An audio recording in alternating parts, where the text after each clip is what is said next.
ঈসা নবী আ'লামে একজন মহান নবী হিসেবে স্বীকৃত।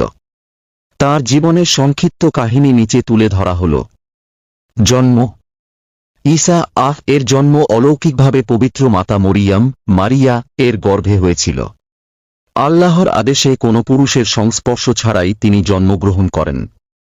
কুরআনে তাঁর জন্মকে বিশেষ এক নিদর্শন হিসেবে উল্লেখ করা হয়েছে। নবুয়ত।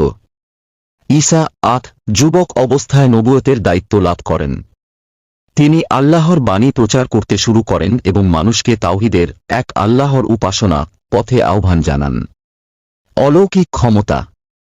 আল্লাহর অনুমতিতে ঈসা অনেক অলৌকিক কাজ সম্পাদন করেন, যেমন 1. মৃতকে জীবিত করা, 2. জন্মান্ধদের চোখে আলো ফিরিয়ে দেওয়া, 3. কুষ্ঠ রোগীদের সুস্থ করা, 4. মাটি দিয়ে পাখি তৈরি করে সেটিকে জীবিত করা।